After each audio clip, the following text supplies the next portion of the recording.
Want to know why some homes look expensive and some homes look cheap? Even with the exact same furniture, it's not the sofa, it's not the paint color, it's these. An interior designer could charge you hundreds of dollars to fix these mistakes that you might be making with your curtains. But today I am sharing all of the designer curtain secrets, and a lot of these fixes will cost you less than $50. The crazy part is I've seen these mistakes being done in even high-end giant show homes, and mistake number 10 is something that a lot of people don't talk about. Let's start with mistake number 1 when installing curtains in your home, and that is to hang curtains that are too short. This is a huge pet peeve of mine when I see a few inches, even a foot of space between the bottom of a curtain and the floor. Think of curtains almost like dress pants. You would not hem your dress pants to be a few inches from your ankle, just like you would not hang drapes to be a few inches from the floor. When you have that space, it instantly creates this disconnection between your curtain and the rest of your room, and it might make your space feel a little cheap.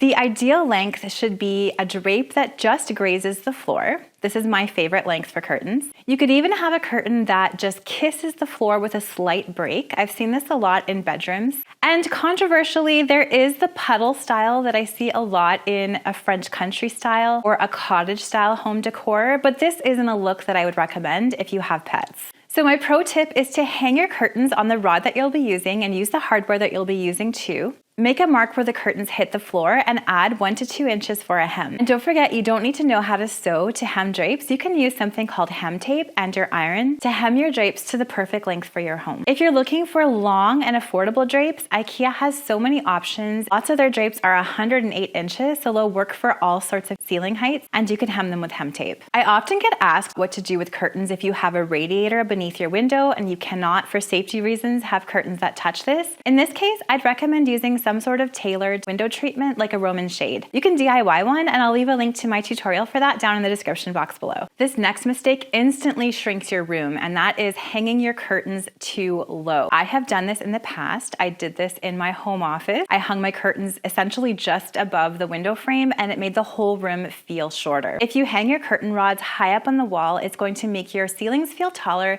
and your room feel so much more grand. So here's the fix. Mount your curtain rod about 4 to 8 inches above your window or about 2 to 6 inches below your ceiling. The higher the better, but you don't want to forget about things like crown molding and the little bit of curtain that's going to stick out on top of the rod. And doing so can instantly make your standard 8-foot ceilings, or like I have in our old garage house, 7.5-foot ceilings, feel a lot taller. So in my home office, when I did a makeover, I reinstalled the curtains to be a few inches from the ceiling, bought some nice long IKEA curtains, hung those up, and it makes my office just feel so much more sophisticated. Thin, flat curtains that barely cover your window when stretched out will give your home sort of that college dorm vibe. So when purchasing your curtains, remember that your curtains should create those beautiful folds even when they're pulled across the window. Here's my formula. Your curtains should be about 2 to 3 times as wide as your window. So for a 36-inch wide window, your curtains should be anywhere between 72 inches and 108 inches wide. If you're getting 2 panels, divide that in half. This often means using multiple panels, so you may want 1 on either side, or in the case of my living room, I ended up getting 4 panels because I wanted 2 on each side.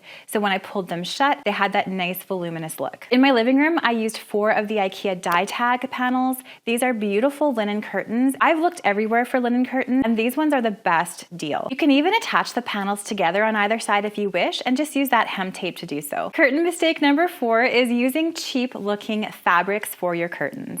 This doesn't mean you have to actually spend a ton of money. You can get some amazing deals on curtains like those IKEA linen ones that I mentioned, still look expensive for the price. There's certain cheap fabrics that are instantly going to make your space feel cheap, and those are anything that's a shiny polyester, shiny fake lace, any fabric that pills easily, or if you do get a fabric that pills, you don't have the time to remove those pills. What I recommend is to opt instead for natural fibers if you can, so anything like a linen curtain, a cotton curtain, a cotton linen blend. If those aren't available in your area or you don't like the look, you could opt for a blend like a polyester linen blend. Those are more affordable than pure linen and can look really nice. And even some heavier recycled polyester fabrics like these IKEA drapes I put in my office, and I'm gonna put a beige version of these in my bedroom. I love them so much. They're polyester, but they have a really nice weight and feel, so they look like wool. They're also lined, which also gives them a higher end look. Curtain mistake number 5 is choosing curtain colors that clash with your space. If you choose something that doesn't match the vibe of your room, you can instantly create a room that feels visually chaotic. I'll break down some really simple color theory for you, and I hope this helps when you're choosing your curtain color. For curtains that blend into your space, choose curtains that are analogous in color to your walls. Analogous colors are two colors that are beside each other on the color wheel, for example, blue and green. For curtains that pop in your space and make a statement, choose a complementary color. So for example, red and green are complementary colors. They're across from each other on the color wheel. For a fail-proof option, choose a neutral tone of drapes. And this is usually what I opt for because I love the look. I always love the look of a white drape, off-white drape, or a beige or grayish neutral that matches the color of your home's trim. This year, we're seeing a move to lots of tone-on-tone curtains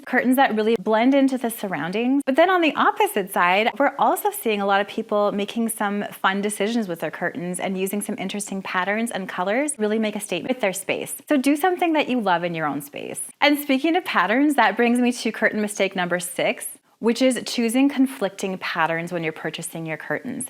Mixing patterns is a little bit of an art, but I love it. It's so much fun. I love mixing florals and stripes and geometrics and solids.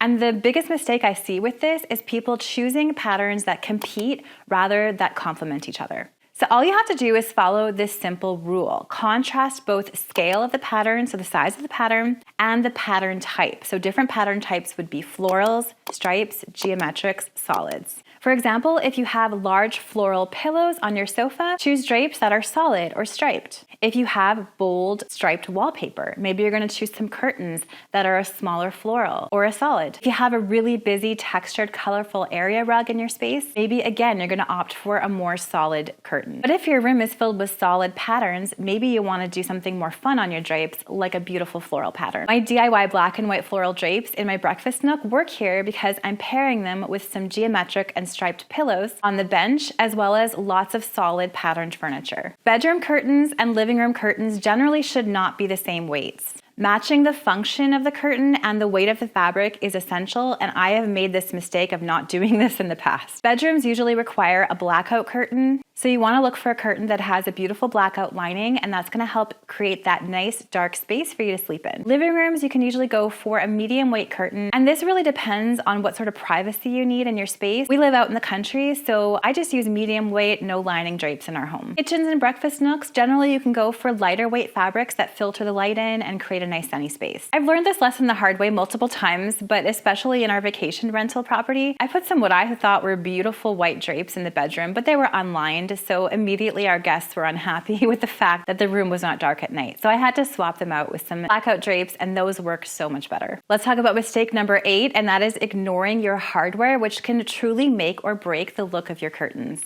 Think of curtain rods like jewelry for your window. They're that accessory that's going to elevate your space. Try to avoid flimsy, thin rods. Those tend to buckle in the middle and they can look cheap. Also try to steer clear of any plastic finials or rods. Anything overly shiny can also tend to look a little bit off. And try to avoid rods that are too short. Ideally, it's great if you can extend the rod about 8 to 12 inches beyond each side of your window. Hanging curtains not only high but wide like this is also going to give that feeling of grandeur to your space. So consider investing in nice, thick, heavy rods. I like the rods to be at least an inch, and I'm slowly working on changing this throughout my home. I'm not happy with some of the thin rods I have in my space.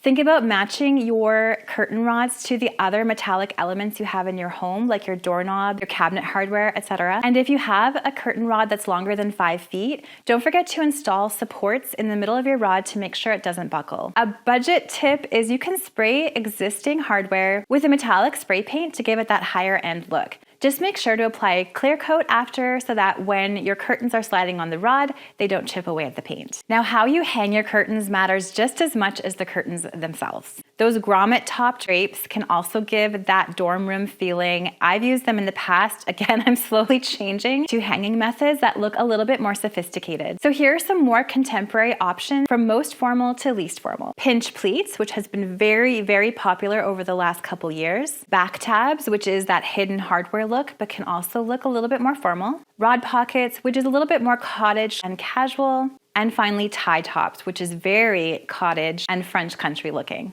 This year, we're seeing a huge return to more traditional hanging methods that look a little bit more formal, like that pinch pleat look. And a DIY tip that I use in my home office makeover is you can transform inexpensive curtains like those from IKEA with these little metal pinch pleat hooks. If your curtain has pleater tape on top, if it doesn't, you can sew it on there. You can apply these every so often to the top of your curtain to give it that pleated look. Then hang them on some curtain rings on the rod. These have that custom pinch pleat drapery look for a fraction of the cost. Now, this is the mistake that I see everywhere, and I have been guilty of doing this way too much in the past. Nothing screams, I don't care about details, than wrinkly curtains, or curtains that still have the little creases in them from the package. Those little creases and wrinkles are a dead giveaway that you just threw up your curtains, walked away. Now, this is the easiest fix on our list, but it's the one that I think makes one of the biggest impacts with your space. The first option is you can iron your curtains before hanging them with a regular iron and ironing board right as they come out of the package. The second option is you can steam your curtains once they're hung. I like this option if you're using a pinch pleat curtain because then you can kind of steam those pleats into place.